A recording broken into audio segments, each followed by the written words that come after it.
It's a dying Saturday afternoon on the 14th of October 1066, and one of the most iconic battles of the medieval age rages to its conclusion. The knights of Duke William's army have finally smashed through the exhausted shield wall, and now the English formation is shattering amidst the terrible cries of panic and pain.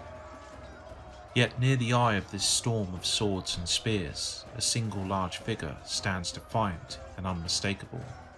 Fluttering above him are the golden dragon and the fighting man, the personal banner of King Harold Godwinson. Around the king, his housecarls savagely fight off attacks, their large two-handed axes and swords flashing terribly in the light of the dying day. Duke William's army had finally gained the ridge of Sonlac. Yet while the daunting figure of Harold remained alive, he knew the battle for England was not truly won. So how did King Harold actually die that day? This may seem a silly question, given his is one of the more famous deaths in English history. However, not all the early accounts agree the king was outright slain by a stray arrow in the eye. Far from it. Indeed, of the 5 contemporaneous sources on the battle itself, only the most famed, the Bayeux Tapestry, depicts this. The works of William of Jumièges, as well as those of Guy of Amiens and Orderic Vitalis, all mention the king's demise, but not any stray arrow.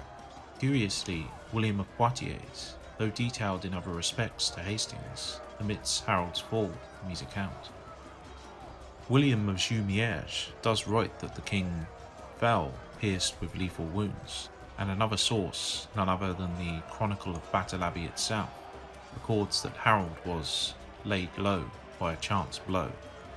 However, the second of these is not among our early sources, and the first is hardly unambiguous, using the plural wounds too, not a single wound by arrow shot. The key to understanding just how Harold fell that fateful day lies in the earliest contemporaneous account in Guy of Amiens' Song of the Battle of Hastings. Likely produced around the years 1070 to 71, gives us a detailed account of what happened as the Normans finally broke through the shield wall around 4:30 p.m. The song, or Carmen, states that William saw Harold still very much alive at the summit of the hill, fighting with the remnants of his royal housecarls. However, though William had let it be known he was willing to meet his royal rival in single combat to settle matters, he now thought better of it. William recalled Harold's incredible feat of strength back in 1064, when Harold had accompanied the Duke on campaign and pulled 2 knights from the quicksands of Mont Saint-Michel at once.